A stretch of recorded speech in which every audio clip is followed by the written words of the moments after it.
नबी सल्लल्लाहु अलैहि वसल्लम ने मुंतज़मीन बनाया है। नबी सल्लल्लाहु अलैहि वसल्लम के ज़माने में कस्टम ऑफिसर हुआ करती थी मक्का में महिलाएं। उस टाइम में भले इस तरह से क्राइम नहीं फैला हुआ था, पर उस वक्त में ज़िना आम था, खरीद तौल में करते थे ये लोग, कभी बेसी उसकी सजा होती थी। मान खा लेते थे यतीमों का, किसी का बेईमानी कर लेते थे, किसी को सताते थे, या खरीद बेच होता था, जुर्म तो आम था ही।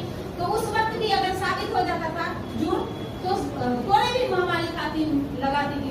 तो जो ये ऑर्गेनाइजेशन चला रही है मैडम, सबसे खुशी की बात है, ये सब सितारे हैं हमारे। और मैं यही कहना चाहूंगी कि इल्म तो एक रोशनी है जो हम अपनी नस्लों में मुंतकिल करते रहते हैं, आने वाली नस्लें भी मुंतकिल करती रहेगी। तो चाहे आज़ादी की लड़ाई हो, चाहे इस्लाम की लड़ाई हो, चाहे शांति की लड़ाई हो, चाहे एकता की लड़ाई हो, इंसाफ की लड़ाई, हर लड़ाई में हमेशा से कंट्रीब्यूशन औरतों का रहा है। हम लोगों ने काम कम किया है। मैं मुखातिब होती हूँ और भी ऑर्गेनाइजेशन से कि एक हमारे पास फुटबॉलर है जिसको आप लोग कंट्रीब्यूट करें। दसोला स्कूल में बहुत अच्छा फुटबॉलर है वो, मगर उनके पास हैसियत नहीं है कि वो आगे का खेल कर सके। और दरभंगा में एक और है क्रिकेटर जो स्टेट लेवल पे खेल चुका है, बड़ा चैंपियन है, उसको कॉपरेट करें ताकि वो कंट्री लेवल पे, वर्ल्ड लेवल पे खेले, उसको मजबूत करें। हम चाहते हैं जिन लोगों के पास, जो लोग साहिब हैसियत है, साहिब रसूख है, वो हमारी मदद करें। कि हमारी ऑर्गेनाइजेशन में ऐसे लोग आते हैं जो हम इतना नहीं कर सकते हैं, मेरे पास एफर्ट्स लगाने के लिए ऐसा नहीं होता है। और मैं यही कहूँगी कि आज के कुफार और हम जिस पर आप खड़े हैं कि इधर आ सितमगर, हम हुनर आजमाए तो दिल आजमा, हम जिगर आजमाए। हम जैसे लोग बहादुरी के रास्ते चले। Thank you.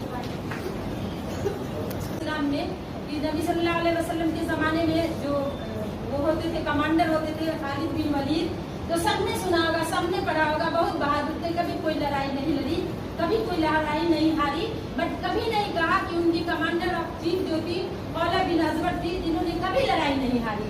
हमेशा वो सिपाही कमांडर के सारे लोग बंदी बना लिए गए, रोमन ने कब्जा कर दिया था। तो हमारे वो जो थी एक लकड़ी के डंडे से अपने सारे कबीले को अपने अंडर में करी, अपने भाई को बचाई, अपने जो अराउंड लड़कियां, सिपाही, सहेलियां होती थी, सबको बचा के लाई। ये चीज आप बताओगे तो पता चलेगा ना कि उनका एक कंट्रीब्यूशन, एक सपोर्ट होना है समाज को। वो मजबूत समाज लड़कियां तब बनाएगी जब उनको खौला बिन अजवर का आप बताओगे कि वो हमारी ऐसी खातिन गुजरी है जिनको आइडियल बना। जो आयशा बिन अबी बकर थी, कितनी स्कॉलर लेती थी इस्लाम में, वो हदीस नरेटर थी, वो टीचर थी। और जितनी रवायत है, कितनी भी हदीसें नबी सल्लल्लाहु अलैहि वसल्लम के गुजर जाने के बाद ही लिखी गई है, जितनी हदीसें रवायत है